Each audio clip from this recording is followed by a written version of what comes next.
আসসালামু আলাইকুম viewers, welcome my channel. আজকে আমি আপনাদের সাথে শেয়ার করব চিংড়ি ভুনা রেসিপি। দেখতেও যেমন সুস্বাদু, খেতেও অনেক মজা। চলুন দেখে নেওয়া যাক। এখানে আমি মাঝারি সাইজের চিংড়ি নিয়েছি,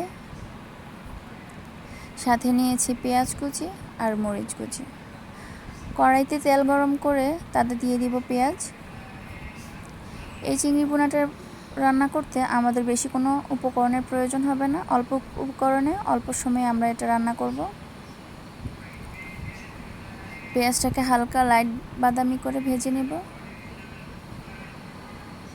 ভেজে নেওয়ার পর তাতে একটু পানি দিয়ে কাঁচামরিচ, একটু হলুদ গুঁড়া, মরিচ গুঁড়া, একটু লবণ দিয়ে দিব। মশলাটাকে ভালো করে মিশিয়ে নেব।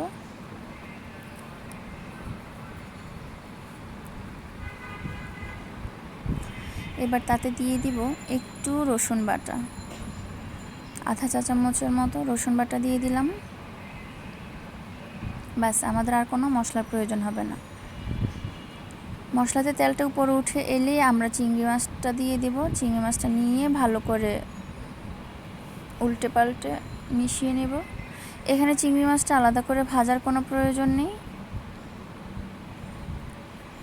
এভাবে বেশ কিছুক্ষণ কষিয়ে নিয়ে হালকা একটু পানি দিয়ে আর একটু ভালো করে কষিয়ে নেব। এবার আমি এটাতে ঢাকনা দিয়ে দিব।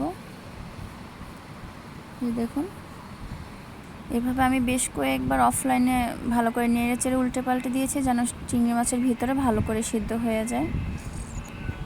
বেশি পানির প্রয়োজন নেই, অল্প পানিতে এটা সিদ্ধ হয়ে যাবে। শুধু মাঝারি আঁচে রাখলেই হবে। দেখুন চিংড়ি মাছের কালারটা কত সুন্দর আসছে।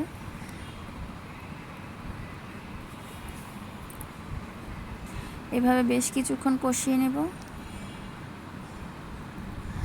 কষিয়ে নেওয়ার পর তাতে দিয়ে দিব অল্প পরিমাণে পানি।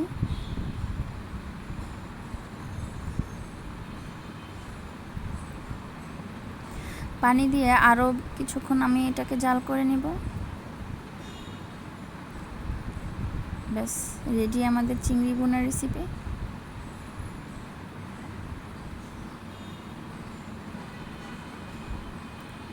এটা গরম ভাতের সাথে অনেক মজা হয়। একবার বাসায় ট্রাই করে দেখবেন। সময় কম লাগে, খেতে অত্যন্ত মজা।